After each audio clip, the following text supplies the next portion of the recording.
Hello, everyone. Welcome to the Madness Podcast. In this episode, we will learn about 4 steps to finding joy in your relationships. Usually, we enter relationships hoping they will make us happy. We hope that this person is the right one, that we aren't repeating mistakes of the past, and that finally, we will receive the love, support, companionship, and admiration we have been waiting for. Each person has a shopping list of hopes and expectations, secret demands she is making of their partner and of relationship. When those are fulfilled and continue being fulfilled, they are then willing to say that they have found a good relationship and they are happy. Although this kind of approach to relationships is normal and common, it usually brings disappointment. It fails to take into account some very crucial truths about our human nature and what we really need to find ongoing contentment and joy. To begin, happiness is always fleeting. It comes and goes. It has to. Happiness depends upon circumstances. When things go well, we are happy. When we get what we want, we feel cared for and understand. These moments are lovely, we cherish them in memory. The only wrong with this kind of happiness is when we depend upon things going our way in order to feel good about ourselves and our relationships. Joy is different. It doesn't come and go. It doesn't depend upon outer circumstances.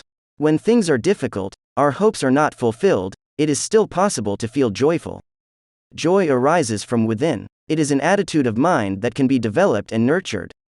It represents growth from being a child, wanting to be taken care of and admired, to an adult, able to take responsibility for their lives. Joy is not reactive. It is a positive decision we have made about ourselves and the world we live in. It is our unique response to life, which has been carefully developed. In order to find joy in our lives and our relationships, certain things have to be developed and others to be relinquished. A famous saying describes this beautifully. It says, "When we are children, we play with toys. When we grow up, we want the real thing.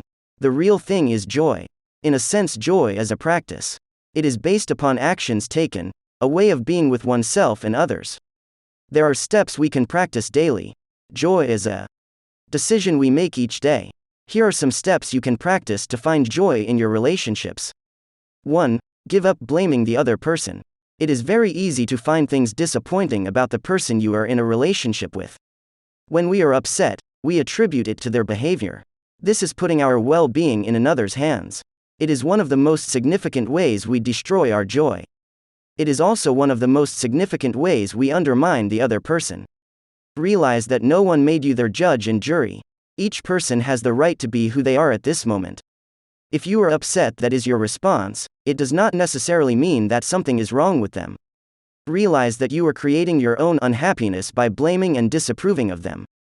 Give it up. Just observe their behavior. Get to know them. This does not mean you have to stay in the relationship, but you have not been put on this earth to fix them.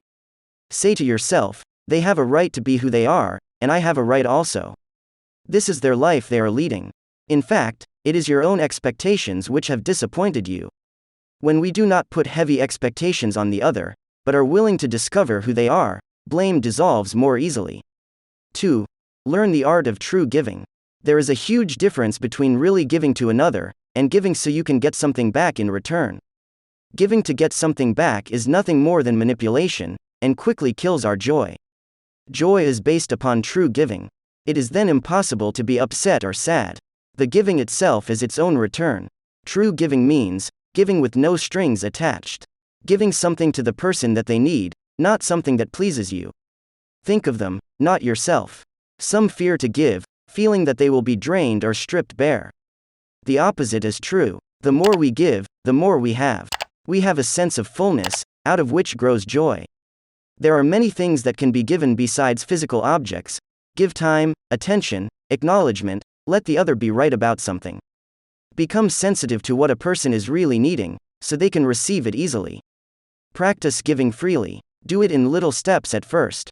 Let the car behind you pass you. Let the person go first at the checkout counter. Give someone a hand with their bags. Open the door for someone at a building. Practice being there for another. The more you do it, the more your joy will grow. 3. Learn how to really listen.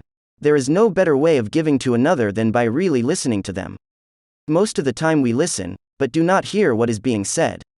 Listening involves getting out of your own thoughts and truly being there with the other. It means stopping the little voice inside that always comments, or thinks about what it is going to say next. It means becoming quiet and available. This is an enormous gift you are giving. In fact, to many, being really listened to feels like being loved. So, when you are listening to another, be aware of your own inner voice that wants to fight, to answer, to correct or comment. Allow that voice to subside. Place all your attention upon the other, give them the time and space to express all that is inside.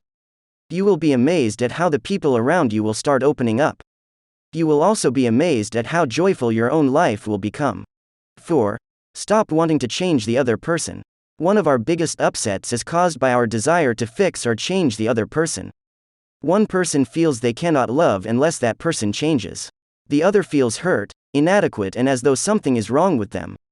So often we hear the phrase, "If you loved me enough, you would change." But true love is the ability to love the person as they are, including the parts of them that may not please you. A person has not been put on earth to please you, or make you happy. They have been put here to grow, develop, and discover who they are. The best way to help them change is through acceptance of who they are at this moment. This does not mean supporting destructive behavior, it means allowing the person to go through what they have to and make changes for themselves. The odd thing is that the less we push and disapprove of another, the more they are able to change themselves. Basically, it is necessary to realize that as we are, right now at this moment, we are lovable and acceptable. Now is the best time to give and receive acceptance. And, of course, the more love and acceptance we can offer, the more we experience joy.